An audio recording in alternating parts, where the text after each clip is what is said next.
கர்த்தருக்கு சோத்திரம். இன்று கர்த்தர் நம்மோடு பேச விரும்புகிற வார்த்தை, கர்த்தர் உங்களை உயர்த்தும் காலம் வந்துவிட்டது. ஆமேன்.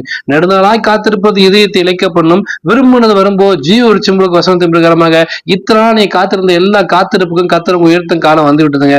நானும் ரொம்ப நாளா ஜோம் பண்ணிட்டு இருக்கேன், ரொம்ப நாளா வேதம் வாசிட்டு இருக்கேன், ரொம்ப நாளா கர்த்தருக்குள்ளே தான் இருக்கேன், என் வாழ்க்கையில் ஒரு மாற்றம் இல்லை, முன்னேற்றம் இல்லை, அப்படியே தான் இருக்குன்னு சொல்லி புலம்பிக் கொண்டிருக்கீங்களா? கர்த்தர் உங்களை உயர்த்தும் காலம் வந்து விட்டது. ஏற்ற காலத்தில் அவர் உயர்த்தும்படி அவருடைய பலத்த கையில் அடங்கிருக்குன்னு சொல்லியிருக்காரு இல்லையா? அவருக்கு பயந்து ஒரு வசனத்துக்கு பயந்து ஒரு வார்த்தைக்கு பயந்து உண்மையா நடந்த உங்க வார்த்தைக்கு விஷயத்தை எல்லாத்தையும் கர்த்தர் உங்க உண்மை தன்மையை பார்த்து கர்த்தர் உங்களை உயர்த்தும் காலம் வந்துவிட்டது, ஏற்ற காலம் வந்துவிட்டது. எல்லாரும் பார்த்து ஆச்சரியப்பட முடியாத இவங்க நிச்சயமாகவே தேவன் உங்களோடு இருக்கார் என்று எல்லாரும் பார்த்து ஆச்சரியப்பட போறாங்க. இத்தனை காத்திருந்த காத்திருப்பு எல்லாத்துக்கும் கர்த்தர் உங்களை உயர்த்தும் காலம் வந்துவிட்டது.